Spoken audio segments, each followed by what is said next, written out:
This is Vadim Krasnookий reporting from Медіацентру Ukraine. I'd like to welcome all the journalists joining us to spread the truth about the key developments in Ukraine. Today we'll be talking about this situation at the border. Today we have Daniil Menshykov, acting head of Lviv Customs, and Colonel Igor Matviichuk, Deputy Chief of Staff, head of Border Control Organization Unit of the Western Regional Directorate. Let us start with the news from the border. As of yesterday, the new rules for the import of vehicles into Ukraine came into effect, so tell us, why was that important to introduce? Good day. So, a number of changes were introduced through the Ukrainian laws. Firstly, this is the import of the vehicles purchased by Ukrainian nationals abroad. It's known that the simplified procedure for the import of cars triggered colossal queues at the western borders of Ukraine. In order to bypass those queues, giving a high passage for the humanitarian relief that is needed in the central and eastern regions of Ukraine. To that effect, the government made a special resolution regulating the import of vehicles by Ukrainian nationals into the territory of Ukraine. Therefore, the drivers bringing in vehicles from Europe for free circulation through the simplified procedure will have to wait at the Lviv Customs boarding crossing point Rushivko-Domish. All the drivers are advised to go there if they are wishing to bring in vehicles for their use. This resolution was made by the Ukrainian government yesterday, and it's resolution number 354. Instead, all the other boarding crossing points of Lviv Customs, Smilnitsa, Ugrinyv, Ravaruska, Chegini, and Krakivets will continue operating all goods, primarily giving clearance for the humanitarian relief. Apart from Hrushiv at the Ukrainian-Polish border, which is part of the Lviv Customs Office, the list also includes Ust-Luh on the border with Poland. This is Volyn Customs Office and Malý Berezny on the border with Slovakia. That's Zakarpattia Customs Office. Therefore, all the Ukrainian nationals wishing to bring in cars that they purchased in Europe into Ukraine for free circulation now have to go through Hrushiv-Hodomysh, Ust-Luh, and Malý Berezny of respectively Lviv, Volyn, and Zakarpattia customs offices.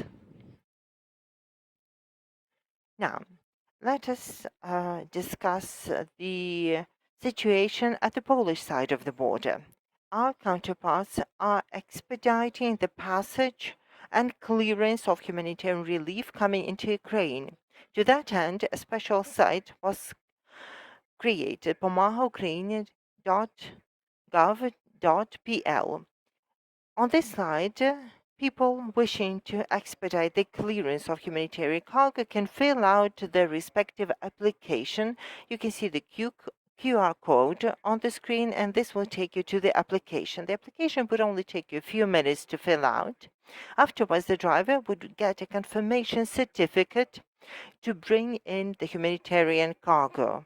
This document would entitle the document to bypass the queues and drive to the Ukrainian border. So the driver bringing in humanitarian cargo has to have this certificate, confirmation certificate, with him, and driving on the Polish side, he should show it to the Polish border guards and the Polish police, and they will designate him to a special lane towards the customs border crossing point. Kocheva-Krakivets from Lviv Customs Office are working in this fashion, as well as Dorogusiv-Hutin of Volyn Customs Office. Both are working in this mode. We are continuing discussions with our Polish colleagues so that these certificates could be used for all people bringing in humanitarian cargo to be given speedy passage through the border crossing points into Ukraine. And lastly, let me share the statistics about the operational Lviv Customs. Since the beginning of war, Lviv Customs documented 164,000 tons of humanitarian cargo, 13,000 vehicles for individuals, and a number of vehicles for the needs of the Ukrainian army. We'll be happy to welcome you at the customs points. Tell us about the situation with humanitarian cargo. Are people still queuing to bring them in, or are those procedures already working effectively, or are they only being tested out? The procedures are already in place, and I would like to thank the border guards of Ukraine and our Polish counterparts. We have succeeded in managing the queues in a most effective and efficient manner, so that humanitarian relief could reach the border, be cleared efficiently, and be delivered to where it is needed most. Are you seeing tangible results? Yes, we are already seeing tangible results. Please stay at the podium, but please give the place at the microphone for Colonel Igor Matviichuk, Deputy Chief of Staff, Head of the Border Control Organization Unit of Western Regional Directorate. Greetings. Let's talk about border crossing. How many people are leaving? How many people are entering the country? Good day. The recent numbers, the recent trends at the borders in the last 2 days have indicated that the number of people coming into Ukraine is greater than those leaving the country. This is a positive trend overall. If we look at the numbers for the last 2 months, then there were 5 million people crossing the western stretch of the Ukrainian border. Most people were leaving the country at the time, mostly children and women who were leaving the country. As for men, often we asked about men, but there are some allegations that conscription age men are crossing the border, but those are mostly drivers recorded in Shlach application, bringing humanitarian goods or delivering other international international consignments, and other men are those that fall under the exception, like the fathers of many children, people with disability, people accompanying the wounded, and the medics accompanying the patients, etc. Let's talk more about those exceptional categories, the men of conscription age that are free to cross the border. Are there any limitations that we need to know of?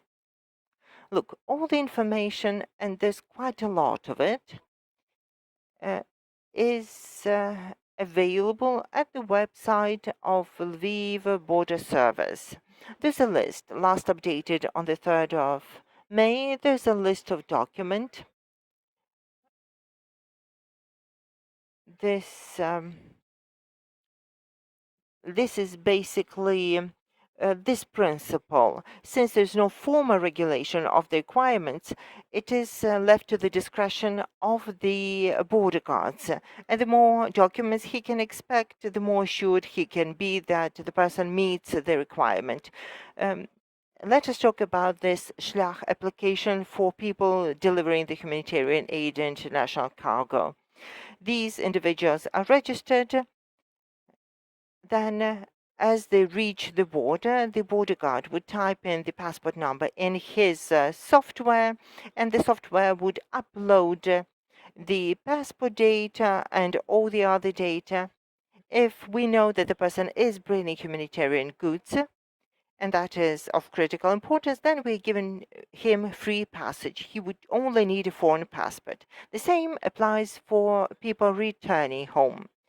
As for others, their fathers who have more than 3 children, they're eligible to cross the border. They need to have the certificate of this parent the children have to be minors, less than 18 years of age, or it could be a marriage certificate and birth certificates of the children.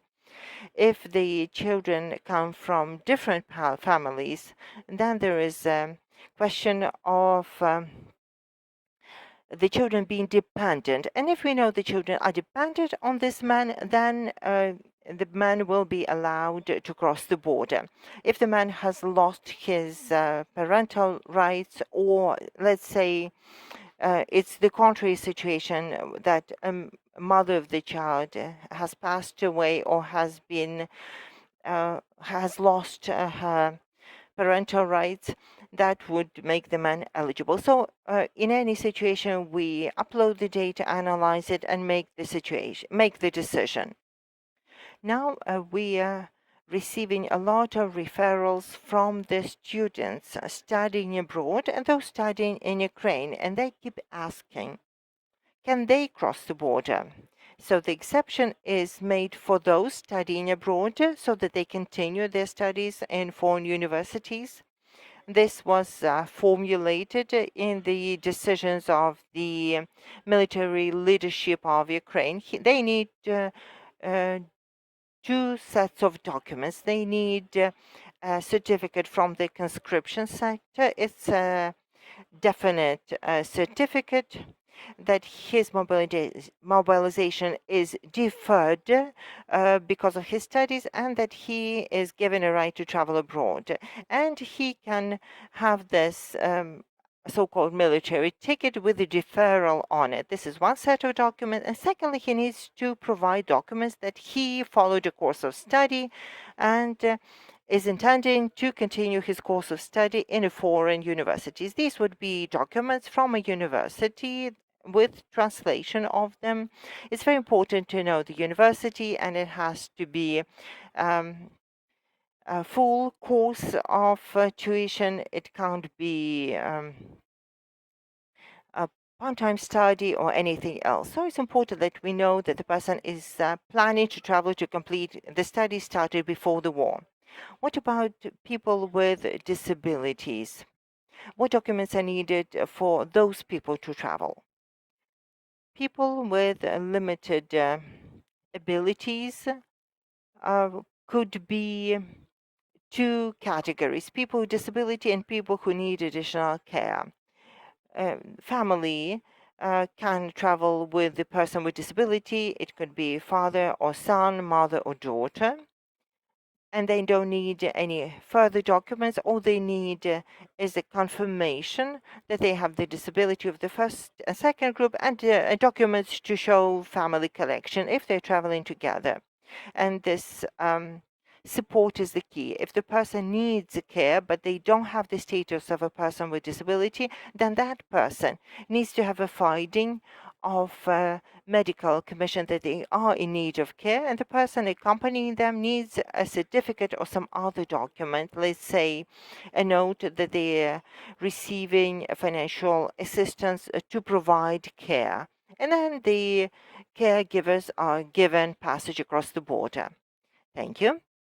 There's another question that must be a concern for many thinking about crossing the border. It is whether there are multiple queues and which border crossing points are freer than others. Are any cameras that we can use to follow that? Well, the situation with queues changes dramatically. As Daniil was saying, day by day the queues change. Some border crossing points that were noted by Daniil as those designated to bring in the vehicles abroad will be most packed. As for other border crossing points, there are no significant queues. At most, they can evolve and take an hour or two. In Volyn region, it's Yagodin. In Lviv, it's Ravaruська, Шегині. In Chernivtsi, it's Porubne. in Zakarpattia is Uzhhorod. These are traditional border crossing points where we are seeing greatest traffic of passengers and cargo, so there could be 200 to 500 cars waiting. Can we follow the situation in real time? Since the implementation of the Marshal's Law, the cameras have been blocked for obvious reasons. So the cameras are not working on the Ukrainian side. I could only say that currently on the Facebook page of the Western Regional Board, we are giving references for the informational sources of our neighbors where you can follow the queues on their side of the borders. So you can follow the statistics and watch the cameras in real time. So please go to the Facebook page of the Western Regional Directorate for that information. Do we have any questions from the audience? We have a person representing the border guards and the customs service. Sergei Bykov, tell us, how has the import of fuel changed to Ukraine? We hear this statement from the Ministry of Infrastructure and the Ministry of Transport of Poland.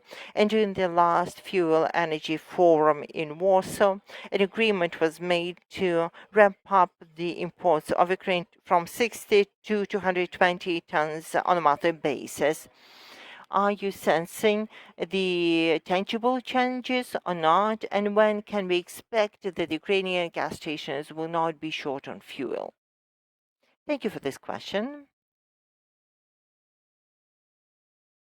Currently, there are no problems with bringing in fuel to Ukraine. Both our Polish colleagues and ourselves have found a solution to bringing fuel to Ukraine on a speedy basis. This is the first part of your question. Secondly, the question about the Ministry of Infrastructure and Ministry of Economy, what they're doing to prevent a fuel crisis in Ukraine. So the decisions that they brought in are making the supply of fuel to Ukraine much easier and faster. Some documents, some limitations were lifted for bringing fuel into Ukraine. When will this fuel shortage end in Ukraine? That is not for me to predict, but I'm certain that is going to happen quickly because Ukraine and our partners are working very hard to resolve this matter. Well, we hope to see it happen very soon. I would like to make a note on behalf of the Border Guard Service. We are giving priority to the fuel tankers. A week has gone by, and whether they are full or empty, going into Ukraine or leaving Ukraine are given top priority. They're given separate lanes. They're not facing any impediments at the border. I will not give you the numbers. I don't have the right to give you the numbers, but the numbers are extensive. And I know that the crisis will be overcome soon. That is very reassuring to hear. And it's good that at the border, coming from the customs and the border guards, we hear the statement that we can expect the fuel crisis to be resolved soon and the delays will not happen at the border. Thank you for this. Do we have any more questions? Daria Kucher, Tvoje Misto. Tell us what's the situation with the exports at the customs now that the seaports have been blocked and the customs are clearing all the export flows? Are you coping with the flows? Are any queues of the trailer trucks bringing the commodities abroad? Indeed, we're seeing that our economy is beginning to work around the Marshall's Law and is beginning to find solutions that are workable in wartime. And indeed, the exports are ramping up. Now that the ports have been blocked, we're seeing that the traffic of Ukrainian commodities going abroad is increasing. And the customs service along the entire western stretch of the Ukrainian border are working hard to make sure the experts can reach the destination countries as soon as they can. And this is controlled by the central office and by the government. So we are clearing the experts and expediting their passage across the border. Can you give us some numbers of the increase in experts in the last month? The exports reached 236,000 tons last month. Compared to the previous month, it grew by 30%. This month is still in progress, and every month Ukrainian Customs is reporting on the dynamics of import and export, and you can see the numbers for the end of the month. And I can predict that there's going to be significant increase. Would it make sense to build more border crossing points? Is there reason to bring in more customs officials to the border to expedite the passage? As for building new border crossing points, the government is considering these solutions. Some developments have been made, some negotiations have already been launched, and we'll inform you about the final decision. And we can bring in more custom officials when we have new border crossing points. But so far, the custom officials are coping well. And one last question: how many tons of humanitarian relief passed the borders since 24? 64,000 tons have passed through the Lviv Customs, traveling into Ukraine. Are there more questions?